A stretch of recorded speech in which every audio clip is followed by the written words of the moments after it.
Pick your mans up. And just because people used to come through shooting at us every day. And this block, words can't even explain, man. Can't even explain. Yeah, man. Lil Scrapp Valley, 05 way, Young Money. Young Money, man. They in the building. 600 boy, LA, man. LA Capone, man. Get it to him, man. OC2 boys, man. Makado, number 9, man. Number 9, the shooter, you hear me? Hey, Ricky, little bitch. Yeah. Fuck is wrong with you, hey, I am Brick Squad. Brick Squad, boy. Fuck is you talking about, boy? You have to be willing to die or go to jail for 100 years if that's the lane that you're stepping in. You have to understand that whether you 15, 16, you got to think like a man. You know what I'm saying? So don't be in it. Oh, you're not?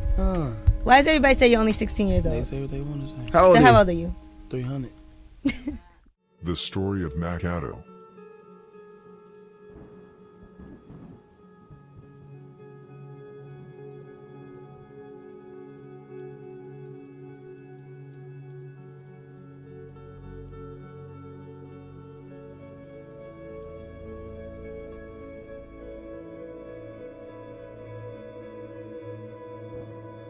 This is the story of Makado, one of the more famous members from 600. However, weirdly, despite being one of the absolute most active members, he never had the same status as, for example, Melly, D Rose, King Von, T Roy or KTS Von, despite the fact that Makado has put in massive work for 600 and Get Back Gang. Probably because Makado didn't have much presence on social media, and because he is saddened very much, especially when the war really went viral and we outsiders started following all the members on social media. Makado maybe didn't necessarily have the charisma needed to catch the attention of us outsiders who follow, or he just didn't care for it. However, it should be clear that Makado was one of the absolute top shooters and killers for 600 and held high rank within the gang. Despite this, he has gone under the radar for many, much because 600 has hosted so many like him. Many also forget that Makado was actually one of the originals from 600 along with D Rose and others. I hope you will enjoy this video.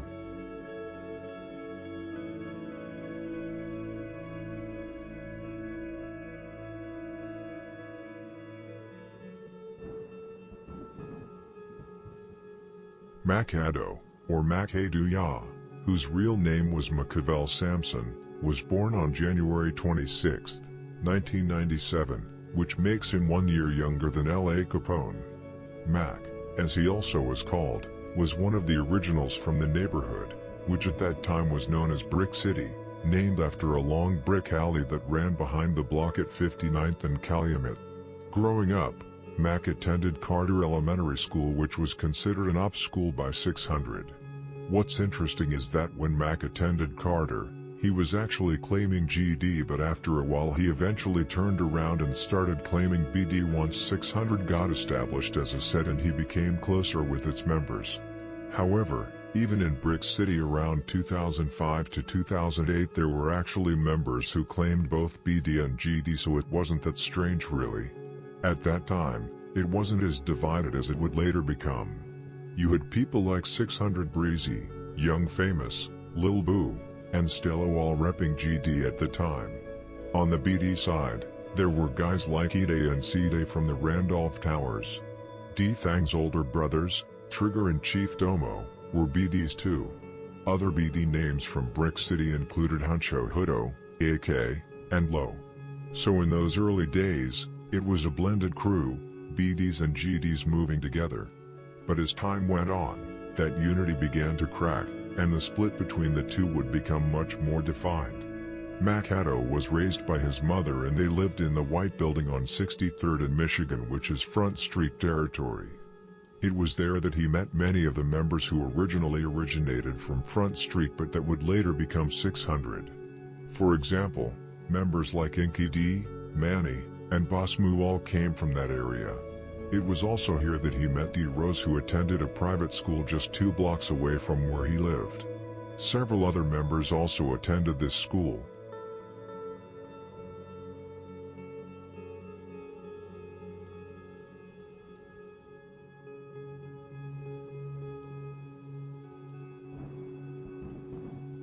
with Mac attending Carter Elementary School, which was seen as a rival school by 600 because of whom it was attempted. It meant that he was surrounded by people who later would become his enemies. However, at the time, they were not enemies at all.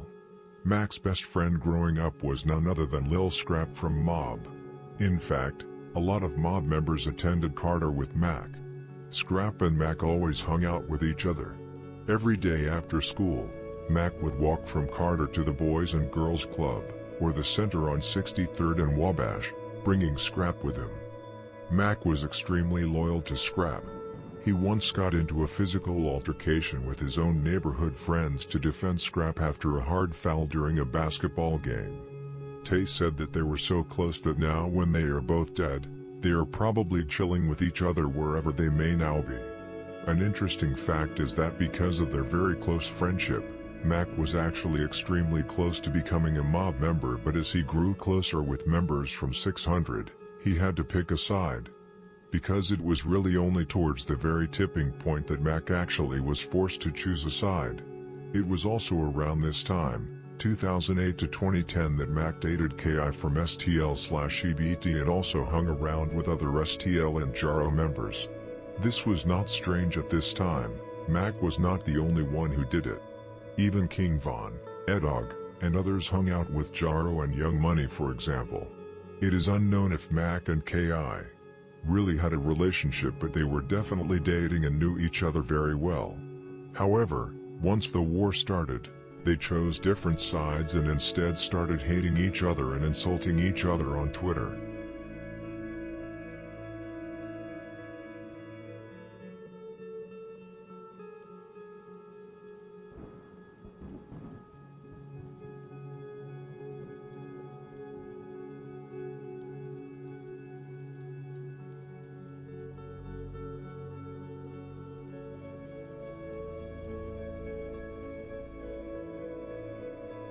I'm finna show y'all this shit, boy.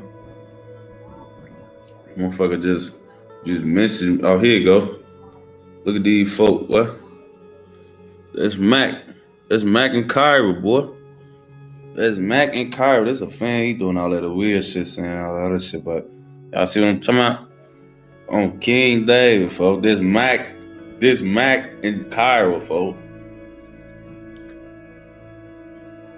Telling you, folks. Back them that fucked up.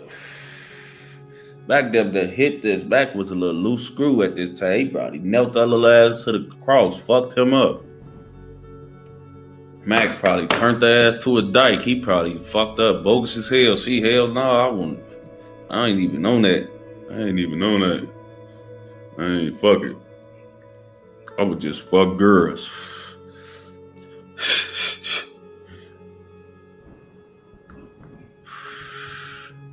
Oh yeah. She used to be on that bitch. Just Mac probably was kissing her, eating ass, all type of shit. Mac was a little wild child on Gang Day. As the neighborhood beef intensified, especially the one with Mob, Mac's friends from 600, especially the older members like Stello, who was the bridge between the older members from Brick City and younger members from 600, pressured him to stop bringing Scrapp around for safety reasons. Despite the risk, Mac dragged out the friendship much longer than expected because of their deep bond. Once things started heating up for real between 600 and GD sets like Mob and Jaro City, Mac basically had no other option than choosing a side, and despite his extremely close friendship with Scrapp, he chose 600 due to where he lived and because he had grown close to several members.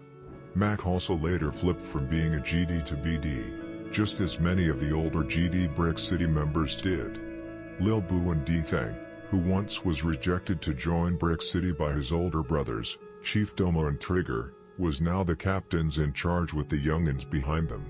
The older ones had to straighten themselves out since it was usually the younger ones who were sitting on the capital of violence. The younger ones quickly caught up with many of the older ones, but Brick City became a distant memory and now only 600 mattered.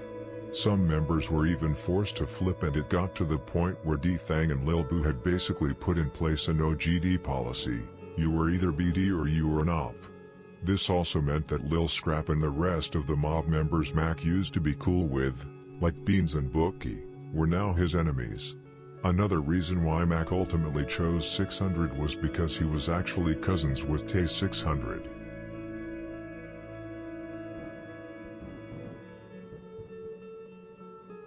In the early 600 days, some members treated Mac like a goofy. For example, sometimes, after they had been out robbing people, they would wait for him to go to sleep and sell the proceeds without giving him a cut. They would also make him do big runs. So in the beginning, Mac was treated as an errand boy out of 600, largely due to the fact that he was a few years younger than most of them and that he did not have as much experience on the streets as the others in the gang. However, Mac eventually earned respect by becoming a jack of all trades in the streets. He was an expert at stealing cars, specifically peeling columns with a screwdriver. He taught others how to do it and even taught a group of girls called Pink Savages how to steal cars. Mac loved cars and had been driving consistently since he was 12 years old due to his car theft activities. However, stealing cars was not his only way to get street credit among his friends in the beginning. He also used to steal iPhones, kick in doors and rob people in their homes, and doing drive-bys at a very young age. Pretty quickly, Mac rose within the ranks of 600 and quickly became one of the inner circle along with the other infamous members from 600 that most people know. He was now one of the guys, as they like to say.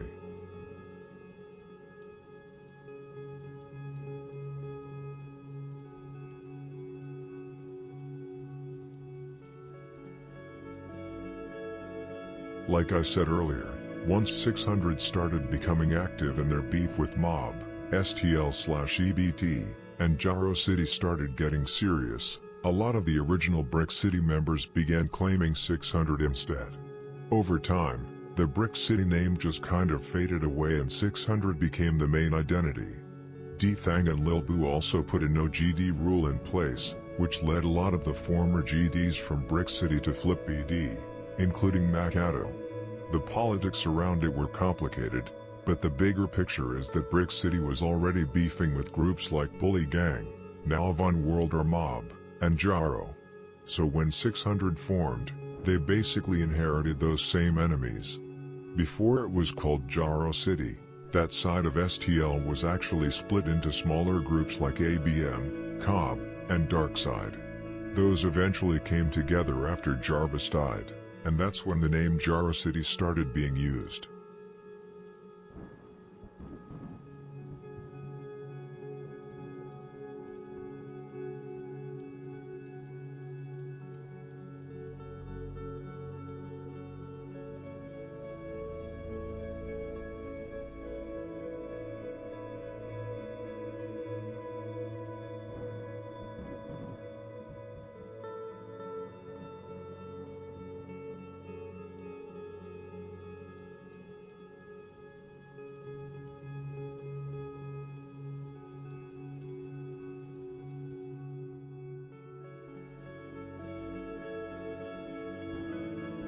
What's interesting is that Wick City, what we now call a block, used to be cool with the BD side of Jaro at one point. It was all BD politics, and back then Brick City already had issues with Jaro, including their BD side, which caused some quiet tension. You even had people like Chief Keef and Skinny from Wick hanging around Motor and King Bun before everything really turned into full-blown wars.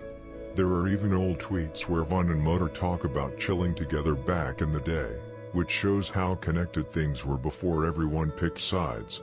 Makado and Lil Scrapp were also prime example of that. Some GD members from ABM also started drifting toward Wick and were around Parkway for a while, which made things even more complicated. That created tension between Brick City and Wick, especially since Brick City was close with the SKD movement, who were already at war with the groups that later became Jaro, including their BD side. At the same time, Wick had their own problems with SKD and had reportedly dropped bodies on them. So the tension between Brick City and Wick was definitely real. But before it could turn into something bigger, leading figures of 600 stepped in and smoothed things over, keeping the two sides from going at each other while they were already dealing with other wars.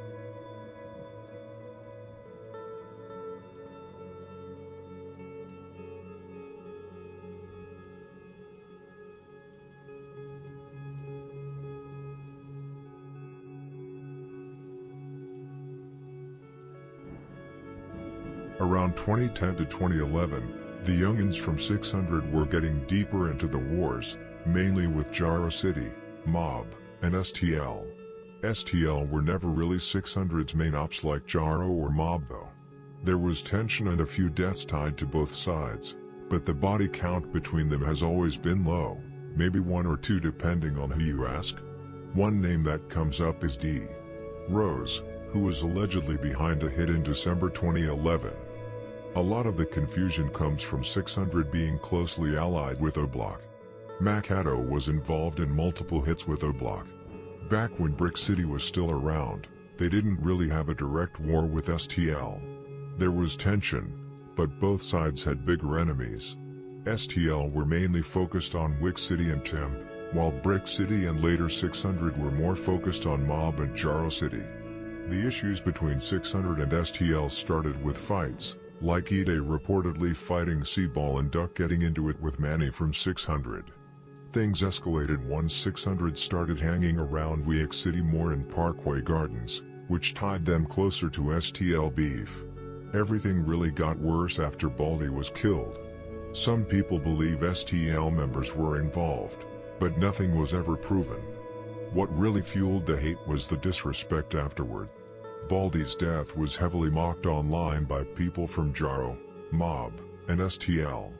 Around that time, FBG Duck and Billionaire Black started dissing 600 in their music, while 600 responded with shots at STL. From then on, it was basically on sight between the two sides.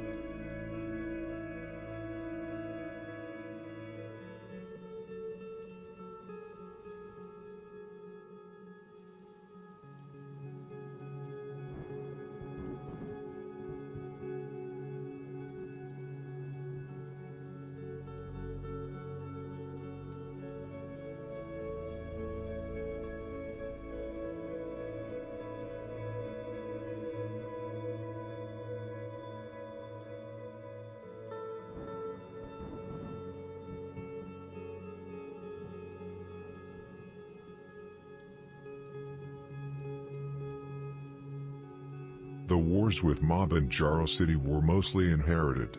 Even though some members were actually cool with each other, like Mac and Scrap, and people from both sides went to the same parties, the tension was already there. Brick City had already been beefing with the cliques that later became Jaro City and Mob, so when 600 formed they basically stepped into an existing war. Once 600 came around, things escalated fast. Part of that was the timing. Drill music was blowing up and social media started playing a big role in street beef. It wasn't just about fighting anymore, it was about shootings and dissing each other online for everyone to see. One early death people always bring up is Hottie. Some people think Lil Boo and D-Thang were responsible, especially since Domo from Jaro allegedly said this is for Hottie before killing D-Thang. But that's still debated. D-Thang wasn't officially Brick City at the time, and his brother Trigger even said he didn't do it. Most people believe Brick City was behind it, but who actually did it is still unclear.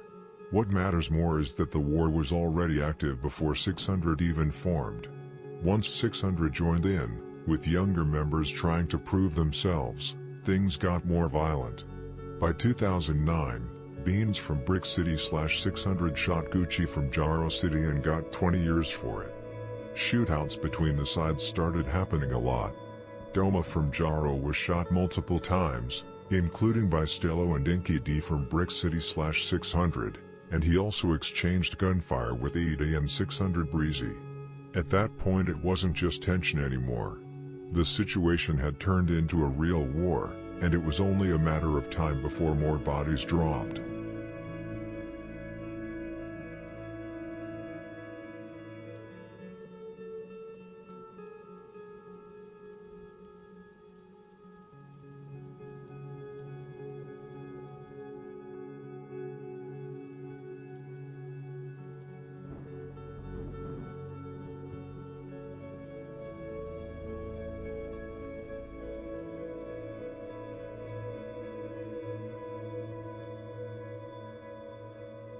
2011 was the year everything really changed.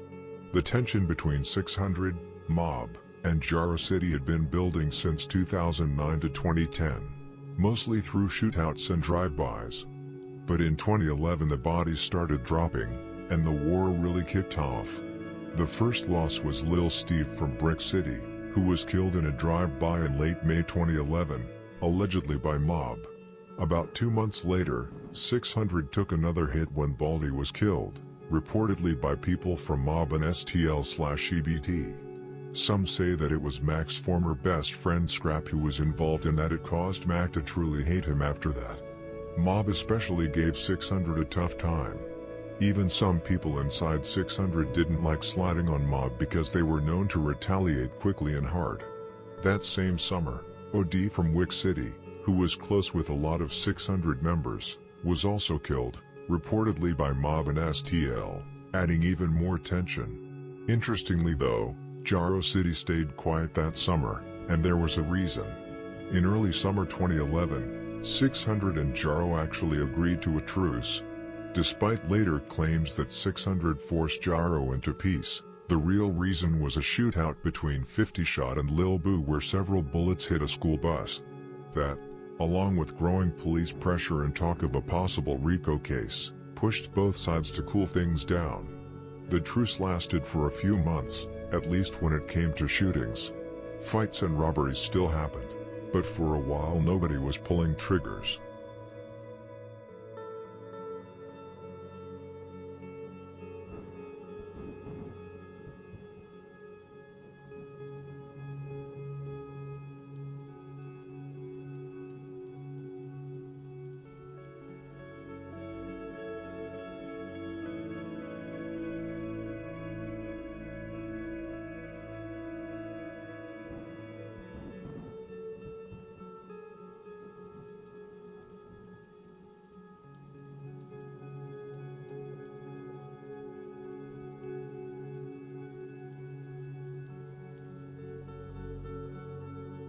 Still, D-Thang, who had a reputation for being wild and unpredictable, kept pushing things even during the truce.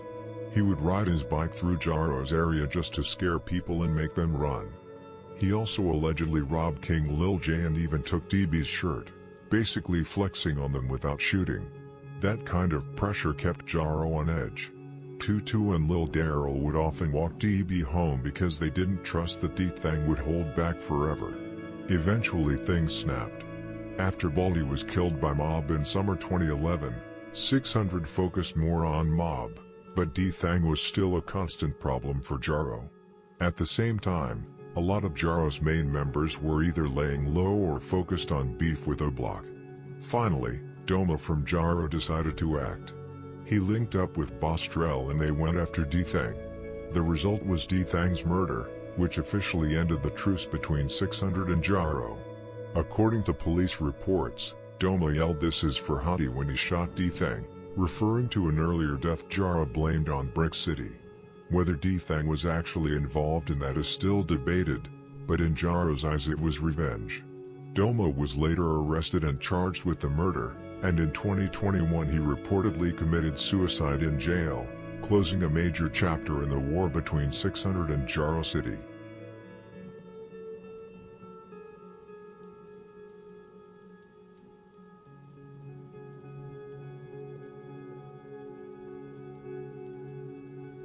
By this time, Mac had jumped off the porch and started to become very active in the street. Things had started to heat up with Mob, and in 2011, things escalated when members of both 600 and Mob attended a party which ended in disaster. Several members got into fights with each other which actually ended with Makado letting off shots at the party. It is unclear if anyone was hit, but Mob and 600 were at each other's necks after this incident, and it would only get worse.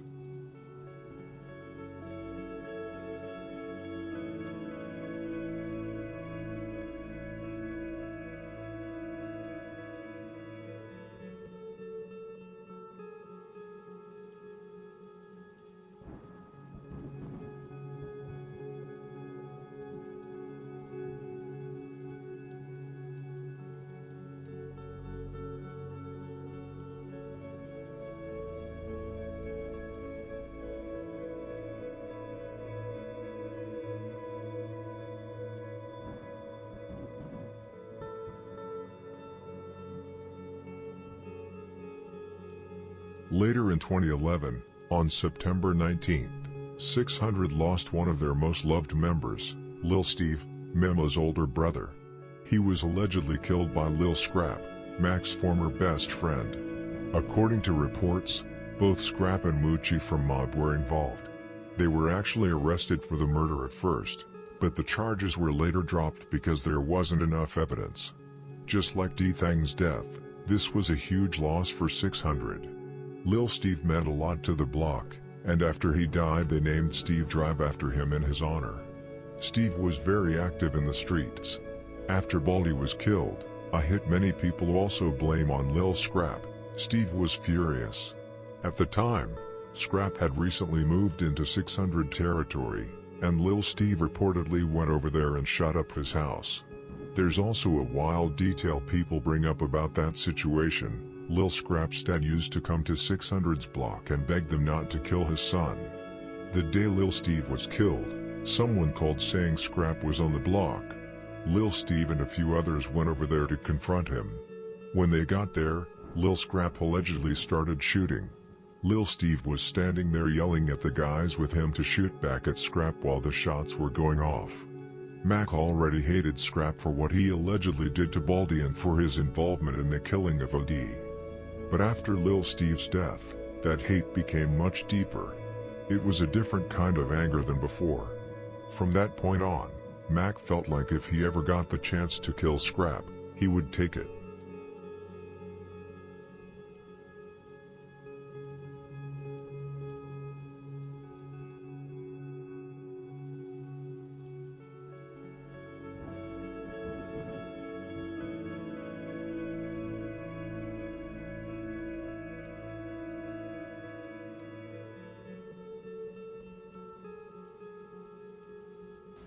You know, Steve, he a bug.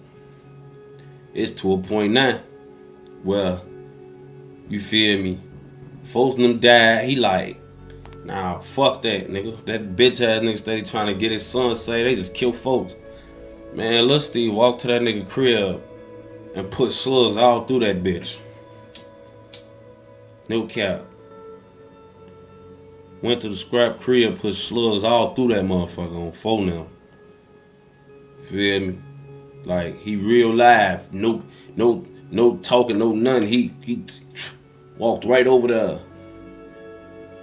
Put slugs all through that bitch. He put slugs all through Scrap crib. No cap.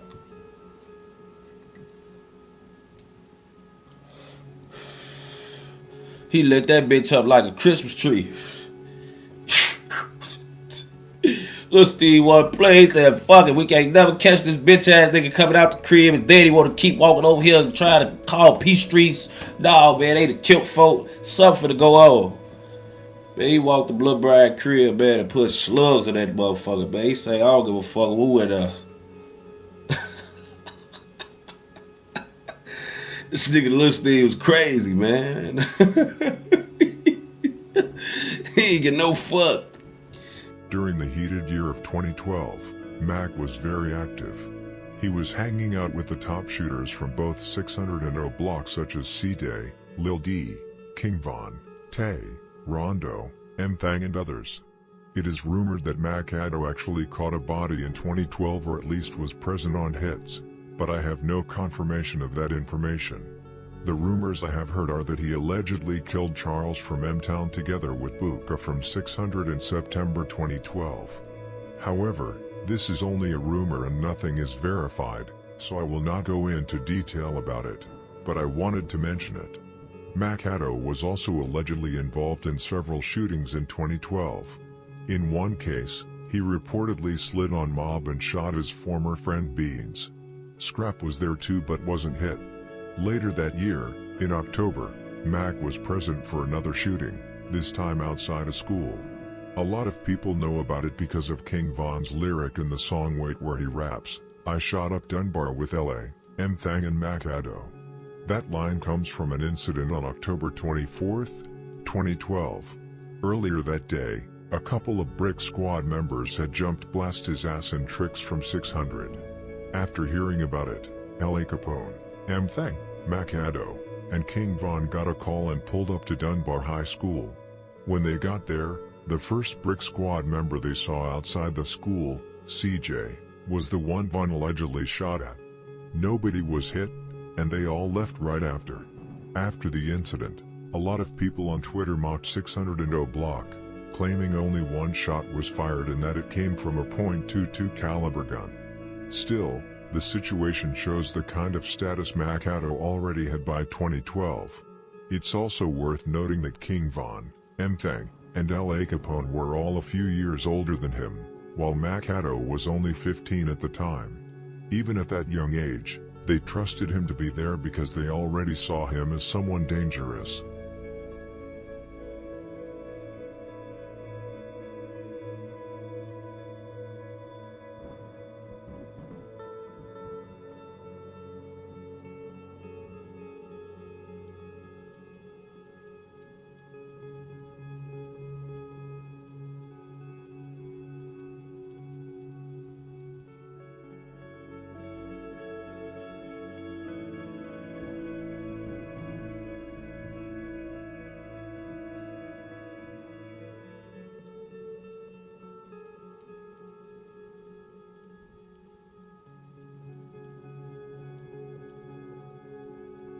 "2013 wasn't much different from 2012, except this was the year Makado actually got locked up.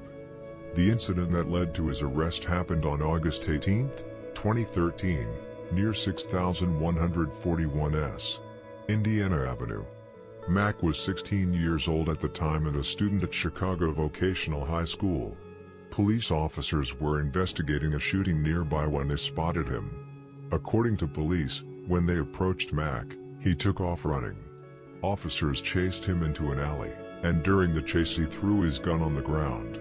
When the gun hit the ground, it went off. Police ended up charging him with attempted murder of a police officer, claiming that he had fired at them during the chase. They later added several other charges too, including theft and a few related offenses. In the end, Mac was sentenced to about 3.5 years. However, he was later released on a technicality when the case was sent back to juvenile court because of his age, and the juvenile court ended up giving him time served.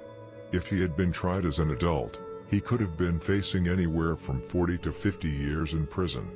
Mac actually filed a lawsuit later against the police officers since he claims that he did not run but that he instantly surrendered to the officers by laying flat on the ground.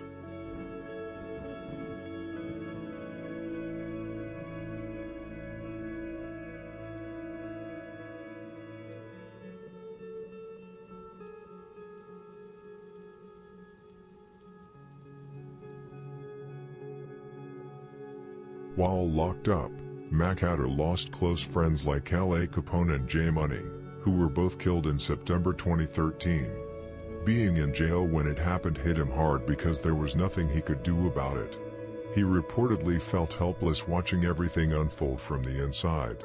Over time, that frustration turned into a lot of anger. During the years he was locked up, Mac built up a deep sense of hatred and a strong desire for revenge. While locked up, Makado got a lot of support from 600 and was constantly given shoutouts in songs and tweets. For example, in Breezy's song, "Don't Get Smoked," he rapped, "Free my dude Mak-A-Do-Ya, yeah cause my dude Mak-A-Do-Ya."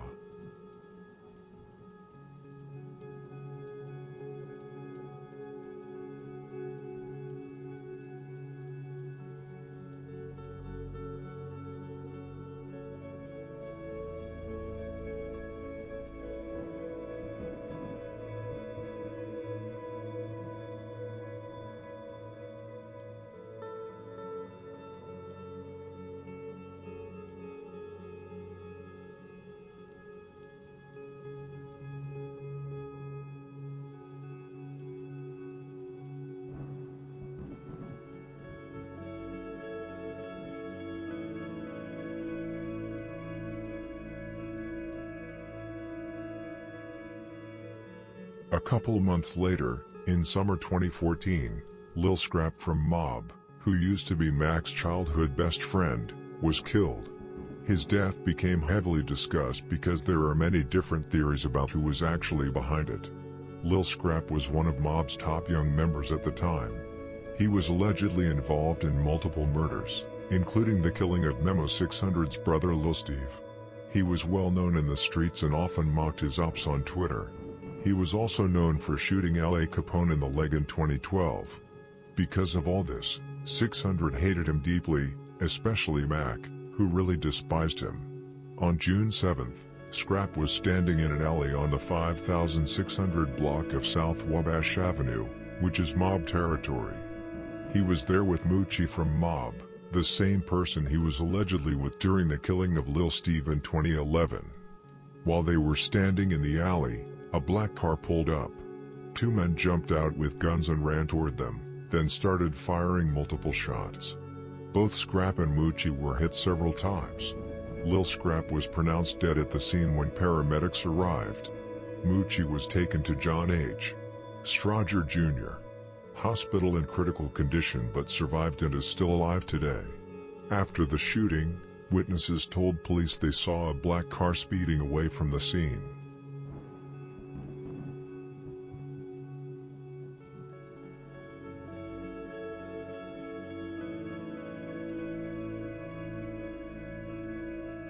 After Lil Scrapp was killed, many people first believed 600 was behind it as revenge for Lil Steve and because of the ongoing war between 600 and Mob. That theory mainly came from tweets and online rumors, especially from the old Chicago basement wiki, though that source isn't very reliable. A lot of attention was put on 600 members because they openly mocked Scrapp after his death. Members like King Von, Memo 600, and Cap F12 dissed him multiple times online and in music. Ruga from Mob even referenced it in the song Exposing Me when he rapped, "Do it for Scrapp, we made 600 change blocks," while also mocking Lil Boo, who for years was rumored to be one of the shooters. Another name often mentioned was Jublo 600. Some 600 members even appeared to claim the hit themselves. For example, Lil D once tweeted, "F Lil Scrapp, Lil D Maker." Because of things like this, 600 has often gotten most of the credit for the killing, especially since their members are more well known and active in music. But in reality, the truth is still unclear. Different people from different sides have claimed responsibility, while others have denied it. Because of that, no one really knows for sure who was actually behind Lil Scrapp's murder.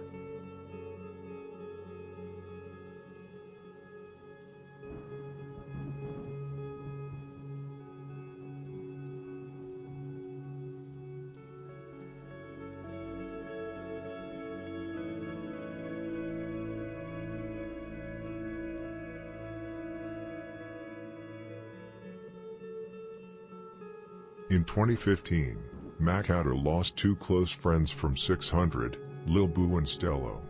Lil Boo was one of the founders of 600 and a very active member in the streets, which made him a major target. On April 3, 2015, he was standing on the 5800 block of South King Drive when a car pulled up and someone inside started shooting. Lil Boo tried to hide under a parked car, but the shooter got out and shot him multiple times at close range. He was taken to the hospital but died about 30 minutes later at just 22 years old.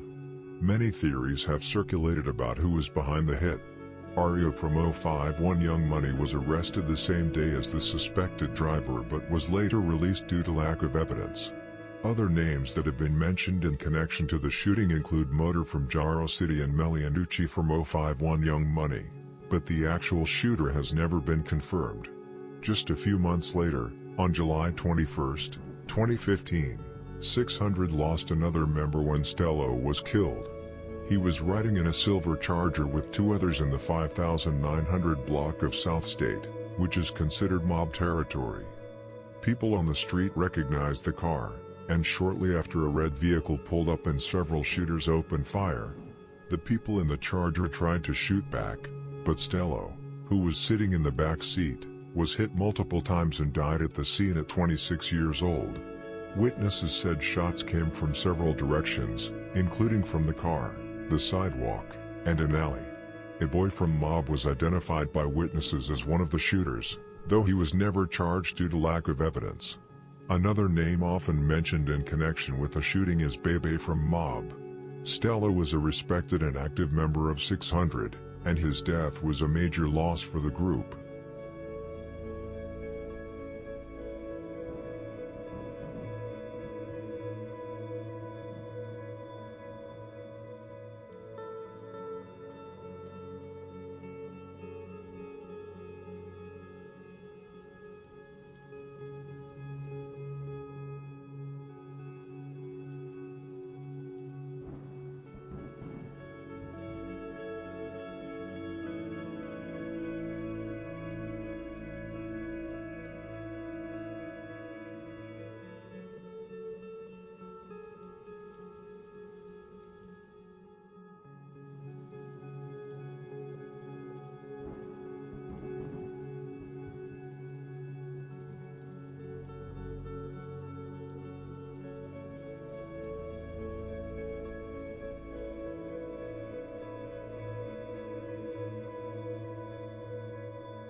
Mob was a huge problem for 600, which even members from 600 have admitted. Mob was constantly outsliding on 600 and had already killed several of Mac's friends. Mar's hatred and thirst for revenge only grew larger and larger while locked up and losing many of his friends.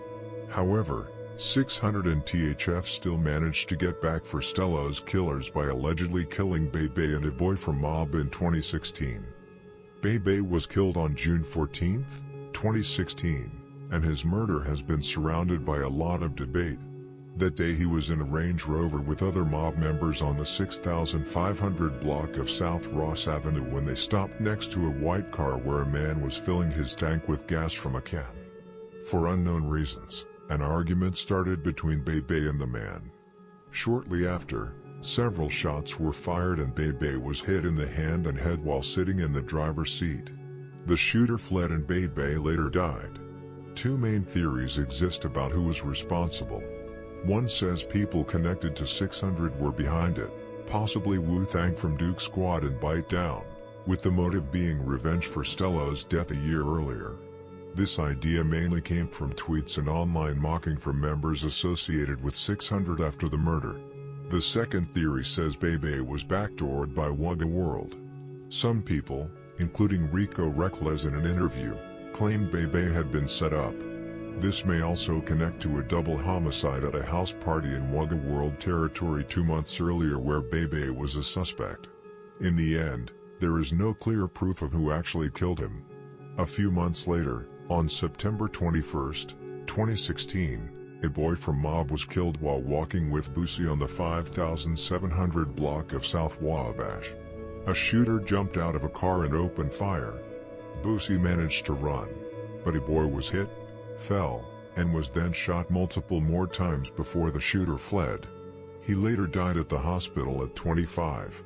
At first some thought it was retaliation from 600 since a boy had been linked to Stello's murder.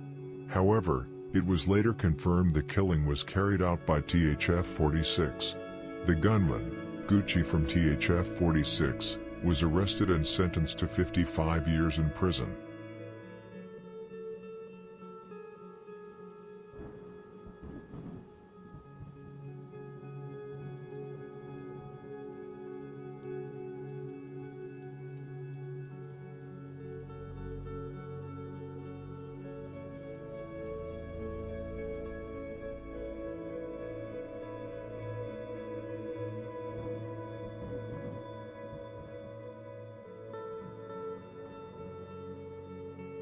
Mac was released in late December 2016 and came home to chaos.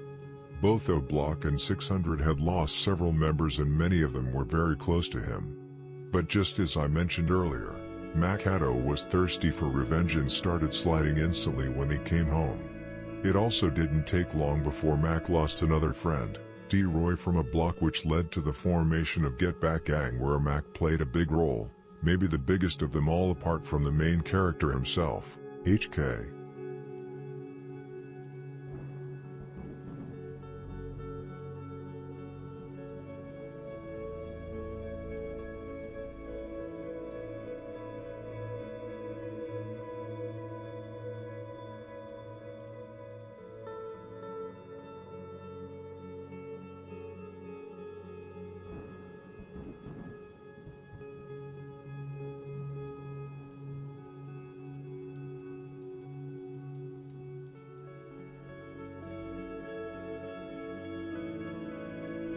We now move into 2017, a year where Makado is alleged to have gone completely off the rails and is rumored to have been involved in 6 to 7 murders that year alone. The killing of D-Roy was a huge loss, not just for O Block but also for 600, since he was very close with many of their members. After his death, both O Block and 600 had one main goal: revenge.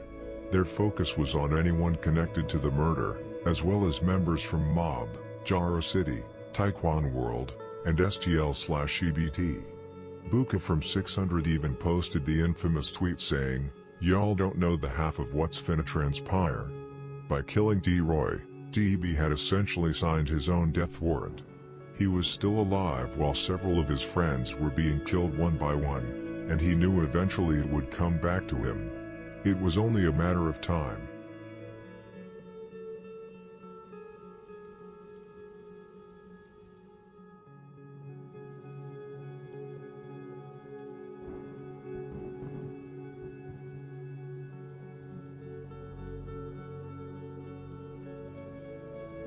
About a month after T-Roy was killed, Makado and members connected to OB600 allegedly carried out their first act of revenge. Lil Ho, an older member of Jaro City, was found dead on a sidewalk in the 6100 block of South Eberhart. Police said he had been shot multiple times in the head. The hit has often been attributed to OB600, and several names have been mentioned in connection with it, including Makado from 600 and E-Dog, Gleesh, Trey 5, Duke, and HK from O Block. It's unlikely that all of them were there, but those are the names that have circulated over the years. One important detail is that the same gun used in Lil Ho's murder was also used in the killing of Jamo from Mob 8 days later. Makado was later arrested with that gun, which led some people to believe he may have also been involved in Jamo's murder. However, guns often get passed around between members, and other names like Cap F12 have also been mentioned in connection to Jamo's killing. Makado himself was never charged with either murder. Lil Ho was 44 years old and considered an older member of Jaro City. He was also the father of Ray Ray from Jaro City and the uncle of 600 Breezy. Ray Ray was locked up at the time his father was killed.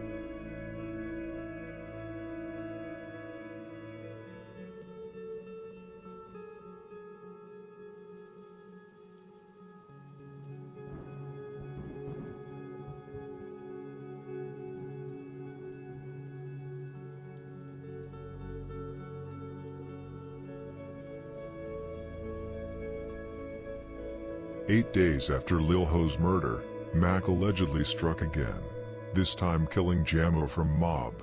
Jamo, whose real name was Jamie Jones, was driving west on the 200 block of West 59th Street near Mob territory.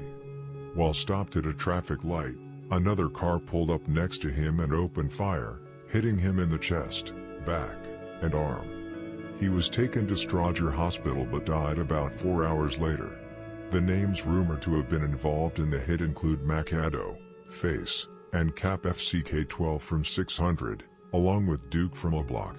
A long-standing theory says they followed Jamo's car out of Mob territory and waited for the right moment to attack. Jamo was the older brother of Lil Main from Front Street, who survived being shot in the face by TB from Taekwon World in 2016, and also the older brother of Scooty from Front Street. Years earlier, in 2010, Jamo had already narrowly escaped death after leaving a restaurant with his girlfriend Crystal. A gunman, allegedly D-Thang from 600, opened fire aiming at Jamo but instead hit Crystal, who later died, while Jamo managed to escape. 2 other men were also shot in that incident but survived. After the killings, Edog posted a tweet saying, "2017 a lot of Get Back Gang. It's going to be a cold-ass summer." This was allegedly Makado's second alleged body during the Get Back Gang campaign, and likely one that meant even more since it was a score on Mob.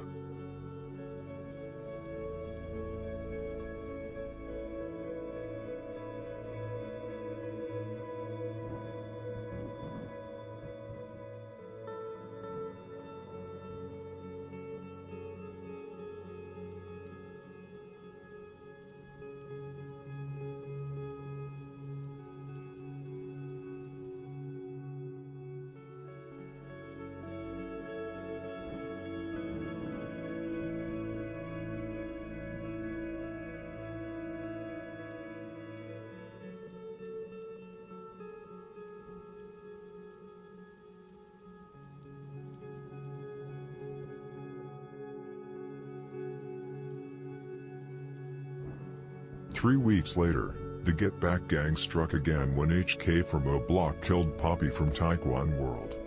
Days later, on June 28, 2017, Makado, together with Lil Scud from O Block, carried out a deadly ambush on 2 women affiliated with Mob, White Girl and Nana. The attack took place in the Washington Park neighborhood on the south side during a stormy night. White Girl and Nana were sitting in an SUV at a red light when Makado and Lil Scud opened fire, hitting both multiple times in what appeared to be a carefully planned, ambush-style attack. After shooting, the 2 perpetrators got back into their car and drove away, leaving the SUV to roll onto the sidewalk. Nana, 41, from suburban Woodridge, was a mother of 2 and worked as a mail carrier, while White Girl, 32, from Roseland, was a mother of 3. White Girl was nicknamed Ms. Mac. It happened by her daughter because of her dedication to her family and ensuring their needs were met. Interestingly, White Girl had previously survived a violent attack in 2011 when Trey 5 and Bangman from O Block tried to kill her. Bangman eventually received a 10-year prison sentence for that attempt. The reason for that earlier attack was that White Girl, who had originally been an affiliate of O Block and had dated Badoon, allegedly backdoored him to Mob and flipped allegiance. This betrayal made her a target for O Block, which explains why she was attacked in 2017. The double murder of White Girl and Nana marks one of the more shocking moments in the ongoing conflict between O Block and Mob. Makado and Lil Scud were later arrested for their involvement in this killing, but to keep the narrative chronological, we will return to this arrest later in the story.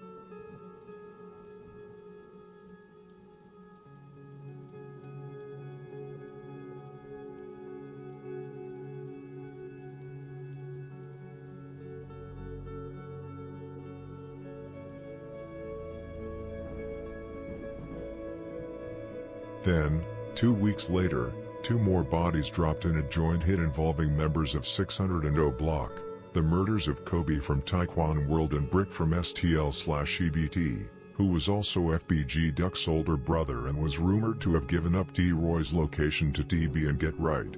On July 17, 2017, in broad daylight, Brick and his cousin Coby were outside on the 6300 block of South St. Lawrence, a well-known hangout spot in STL/EBT territory. The most common theory is that OB600 received information about their location, since it would be risky to drive 2 cars into enemy territory without knowing someone was actually there. Even Brick's mother, Lashina, later suggested they may have been tipped off.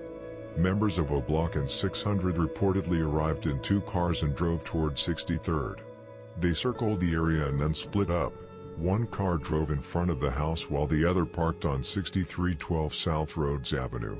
Some of the shooters waited in the back gangway in case someone tried to run, which is exactly what happened.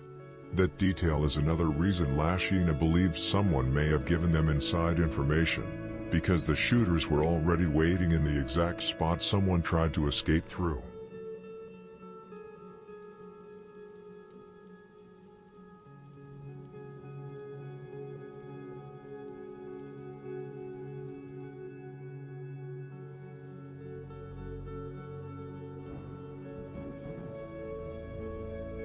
Then the attack started. A white SUV pulled up along the sidewalk in front of the houses, and Makado allegedly jumped out and opened fire on Coby, shooting him 9 times, with 4 shots hitting him in the face. Brick immediately tried to run, but one of the shooters chased him into a nearby gangway where at least 2 more shooters were waiting. Brick tried to jump over a gate to escape, but the shooters caught up to him and fired multiple shots, hitting him 6 times, including one just under his right eye.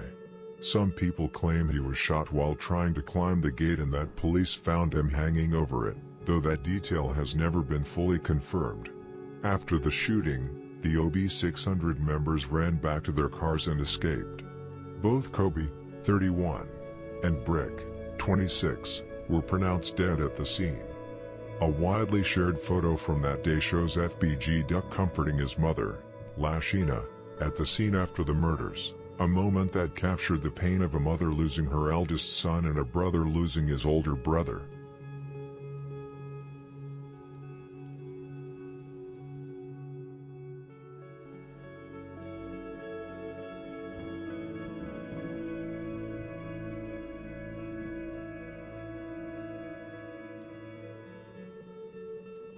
There are a lot of names tied to this hit, and there's different information about how many shooters were actually involved. FBG Duck claimed there were 3 shooters, but family members, including Brick's mother Lashina, have stated that there may have been 5. Duck and Lashina have also said that C Murda from O Block and Cap F12 from 600 are 2 of the members the police have listed as suspects in the investigation. As you know, C Murda is now serving a life sentence for the murder of the younger brother, FBG Duck. Other names that have long been mentioned in connection with the double murder are HK and Trey 5 from O Block. Makado was also listed by CPD as the main suspect in his double homicide. There's a possibility that Cap F12 and Makado killed Coby, while HK, Trey 5, and C Murda killed Brick, but that's only speculation. Munna, Duke, and Muwap are other names that have been mentioned in connection with the murders. It's also possible that 1 or 2 of these mentioned were not actually present. It's very difficult, almost impossible, to track all the names involved on a hit, and there's always someone that no one even thought of who could have been there. The 5 names that I personally believe were definitely there are Makado, Cap K12, HK, C Murda, and Trey 5. This was a huge score for Get Back Gang, and with this hit, Makado was now allegedly up 6 bodies within just 2 months.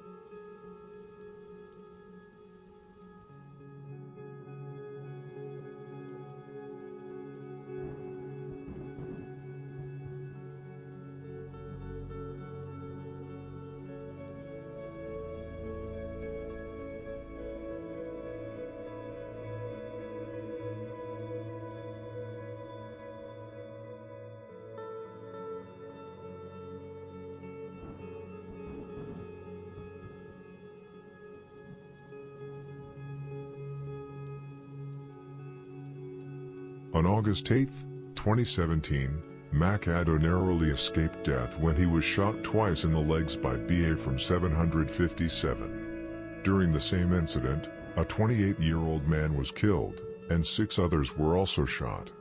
BA was eventually arrested 7 years later and charged with first-degree murder and 6 counts of attempted murder.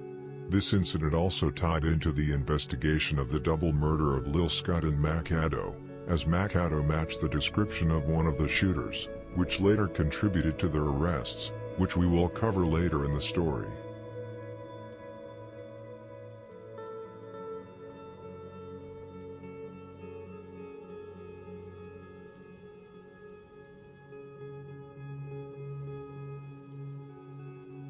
One and a half months later, the real get back came. After DB from Taekwon World killed HK's brother D-Roy, HK promised he would get rid of him. On September 26, 2017, HK got his chance, and he took it. DB was out with Side from Jaro City in the 7000 block of South Chapel Avenue, which is just a 3-minute walk from where he had killed T-Roy. DB would have survived longer if he hadn't been in that area. It was a dangerous place for him. O'Block already knew where to find him, just like D-Roy had. Rumors say that HK had been tirelessly hunting for TB in those streets for weeks before finally finding him. With help from Paxtown, also called Moose Block, who reportedly provided DB's location, HK went out with Makado from 600 and Duke from O'Block. They drove to the location and spotted TB inside sitting on a porch with 2 other unidentified individuals. HK and Makado jumped out of a black 4-door vehicle, raised their guns, and fired multiple shots at both DB and Side, including shots to the head. Members later stated that DB was hit 17 times all over his body. An officer at the scene reported, a couple to the head, 1 to the neck and arm. Witnesses added that the shooters reloaded their guns and fired even more rounds. After the shooting, Makado and HK jumped back into the car and quickly drove off. DB, who was only 21 years old, was pronounced dead at Northwestern Hospital.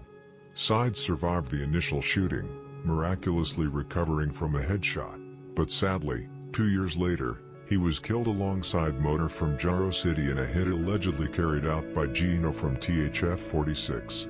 This marked one of the most coordinated and brutal acts of revenge during the Get Back campaign, showing just how relentless 600 and O'Block were in going after those responsible for D-Roy's death.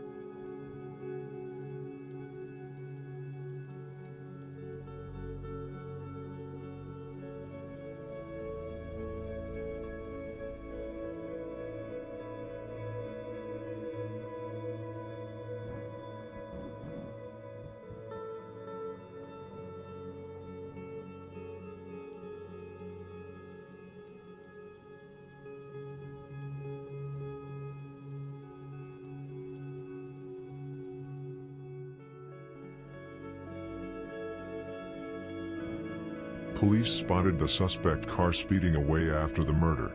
Dispatch reported a 4-door black car going the wrong way on Chapel, with 2 masked males, one of whom had a light complexion, fitting the theory that Makado was one of the offenders. Interestingly, dispatch also noted a second vehicle, a white Dodge Charger, leaving the scene with the black car.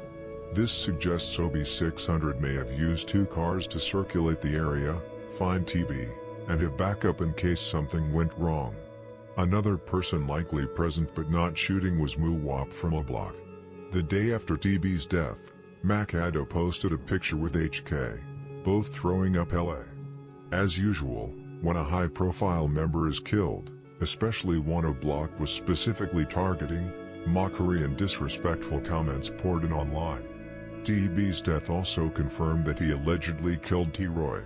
Lil Gerald tweeted multiple times, calling him Long Live T-Roy Slayer, while LC from Taekwon World labeled him Mr. T-Roy Slayer, showing the fear and respect he commanded for taking out such a high-profile target. An interesting note, TB's last Facebook post, made the morning of September 26th, read, "I'm feeling blessed today."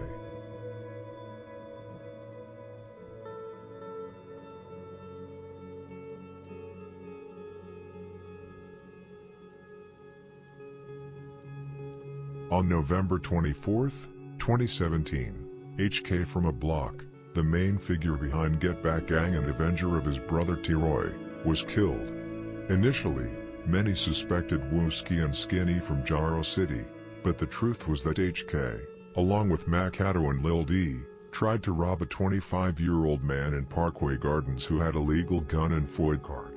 The man fired back, fatally wounding HK, while Makado and Lil D escaped. Acting in self-defense, the man wasn't charged. HK's death was a huge blow to a block. Taekwon World members Lil Bubba and Richie Jerk tweeted, FHK, long live Biko and Poppy, confirming HK's role in their deaths. Within O-Block and the broader 300 movement, HK was still seen as a hero, and Lil Durk paid tribute on Twitter. Duke, who had been close to HK and helped him rise, took his death especially hard. Afterward, HK's family and much of O-Block held resentment toward Makado and Lil D for leaving him for dead, and many even celebrated when news of Makado's passing came.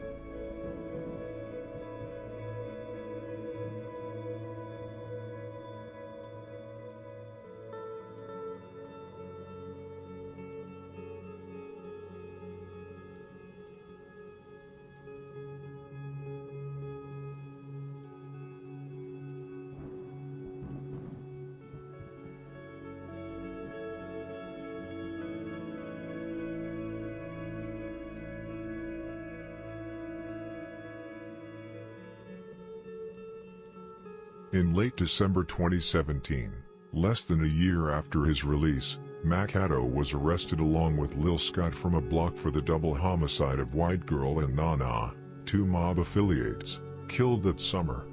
Back in 2011, White Girl was affiliated with O-Block and dated Patoon. After a dispute with Patoon and Oogie in Parkway, she gave their location to Mob and EBT, who killed Patoon and shot Oogie, who survived. 2 weeks later, Bangman and Trey 5 shot up her block, missing White Girl but hitting her friend, which led to Bangman's long prison sentence.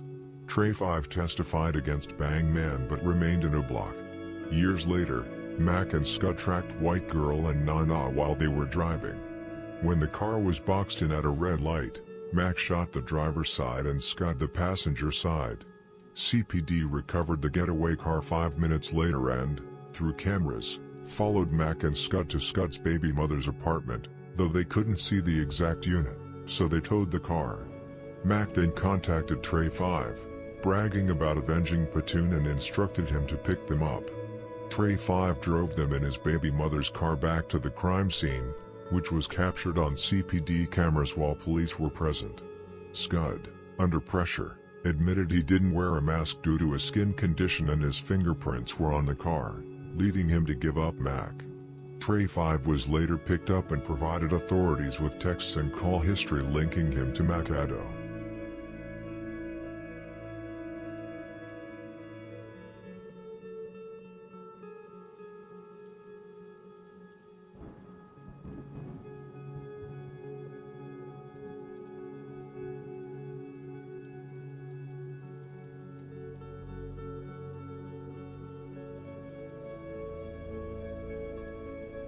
Sometime before the double homicide, White Girl had gotten into another dispute with someone in O-Block, 7 years after Patoon's murder.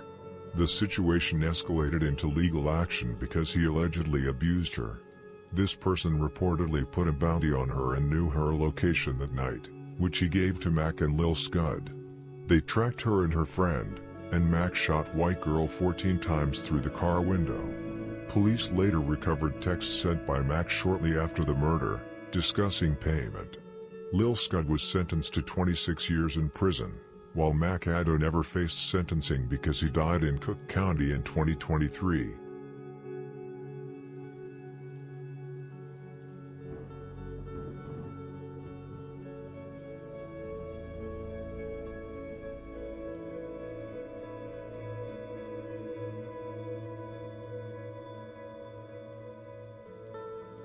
In 2018, 600 continued their war with Mob.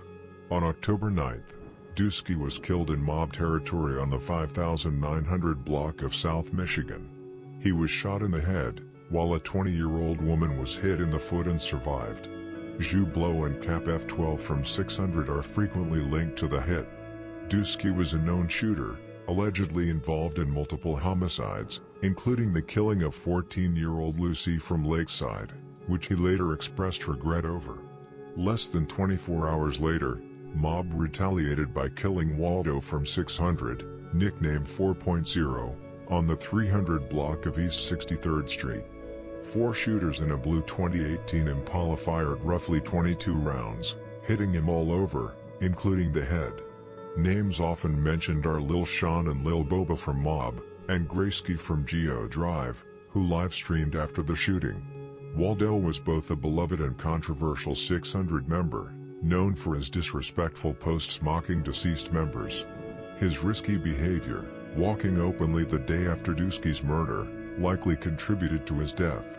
2 weeks later, Dusky's funeral was shot up, with evidence pointing to a block involvement, as confirmed by police and self-incriminating posts from King Von.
Gas around home, just being last way, gas bar. Stupid. Hey, I hope you still be last way, gas bar. I hope you still be last way, gas bar.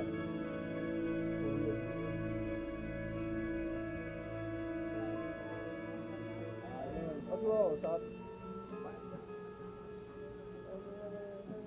Why my shit busting like this, huh? Why my lab busting like this, huh? What Dirk say? We get shit done, boy. My lab busting, huh? Why my lab busting like this?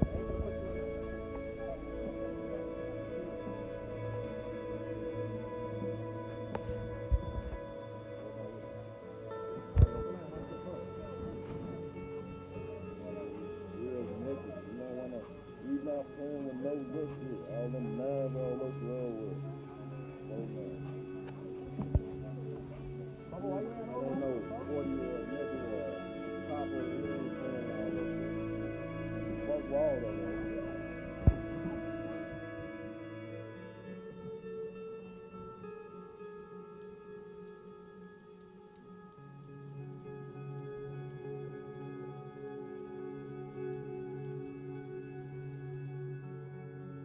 This is where Makado's story more or less ends, and there isn't much more known about his death. 6 years after being locked up, he was found dead in his cell in Cook County Jail. According to sources, there was a drug circulating in the jail around 2023 called K2, which inmates smoked off paper, and some reports claim Makado died from an overdose. However, his mother has disputed that and said he was actually beaten to death by Cook County officers. What really happened is still unclear. While he was locked up, Makado continued to receive a lot of support from his neighborhood. Rappers like Lil Durk and King Von frequently shouted him out in music. In the song Lamborghini Mirrors, Durk raps, "One visit to the county, I see Makado," and in Crazy Story remix, he says, "Free Mac, gone for a double homie, phone him got your back." It showed that Makado still had strong support from 600 and others while he was behind bars. In the streets, many people said he died with his reputation intact, but enemies of 600 celebrated heavily after news of his death spread.